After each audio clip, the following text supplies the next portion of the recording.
everyone.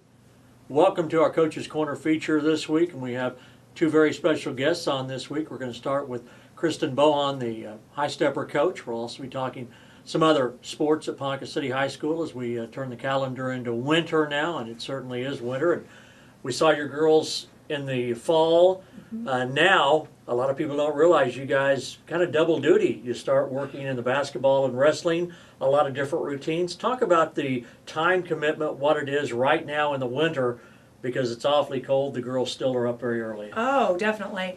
Yeah, we do transition into basketball and wrestling. Right now we're on Panic because Panic is Thursday and Friday night of this week.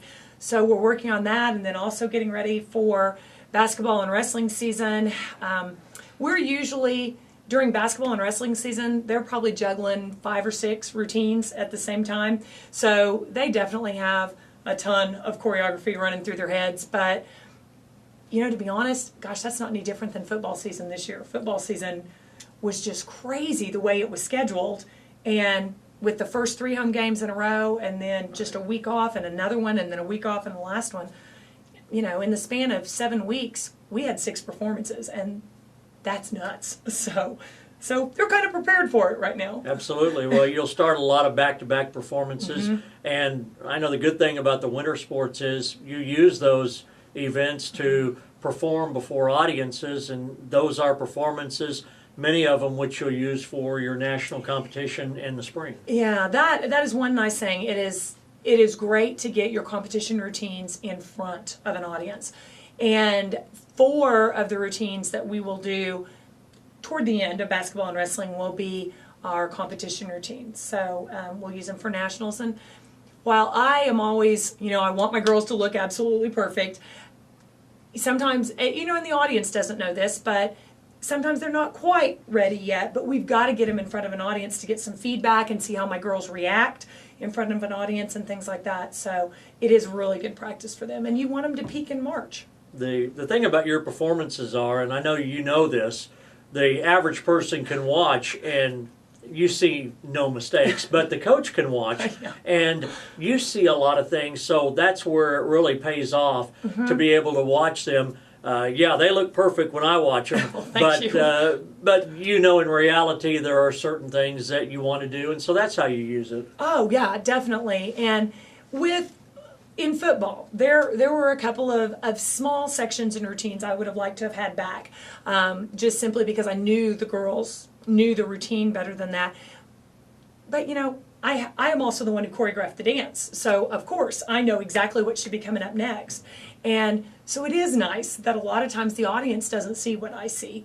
And so it's nice, though, to be able to take that back and say, okay, I understand that the crowd thought it was great, but look at this, this, and this, and let's see what we need to get changed and where we need to get better. And the only way to do that is to do it in front of an audience.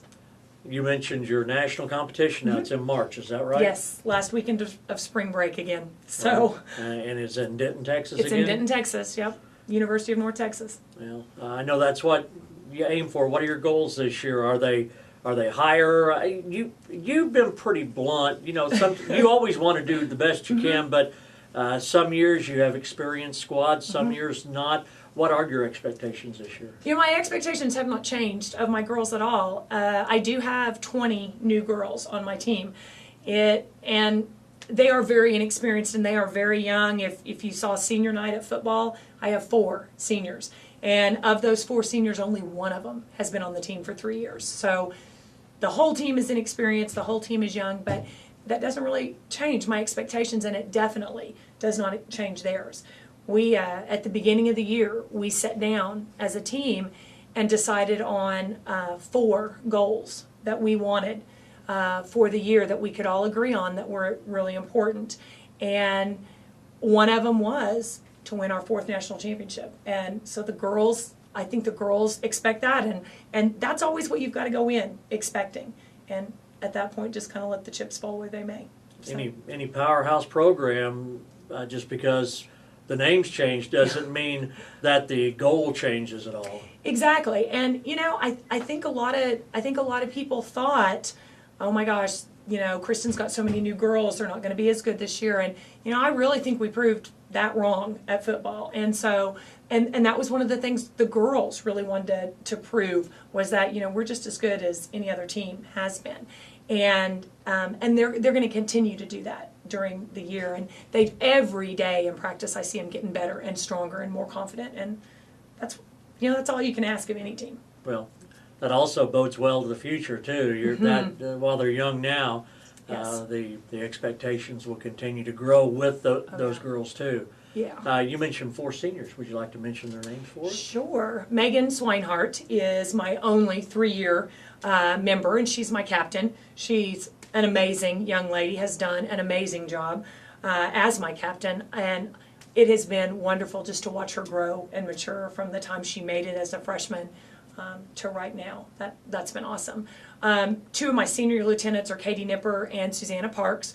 They're both 2-year members and have stepped up. Normally my officers are always 3-year members, and they are both 2-year members, but they have both stepped up to the plate and have done a fantastic job being an officer with only really 1-year experience on the team. They only have their junior year as experience, but have done great. And then Sarah McGlone is a 1st-year member on the team. She had tried out when she was a freshman and didn't make the team, and then did some other things. She was a football trainer and things like that. And then her younger sister tried out this year, and her younger sister wanted to try out with her, and I encouraged her, and she made it for her senior year. And she's just an amazing girl. So I'm glad to have her. There's where we write the book on don't ever quit. Don't be discouraged, because I'm sure she'll have some good stories to tell after just 1 year. Oh, yes.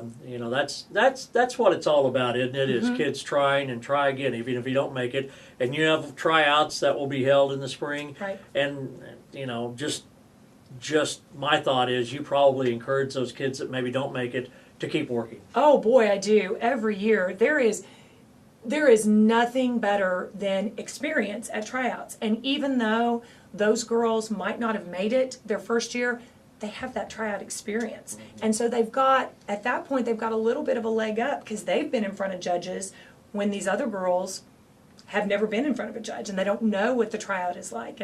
And just experience just in that form is invaluable.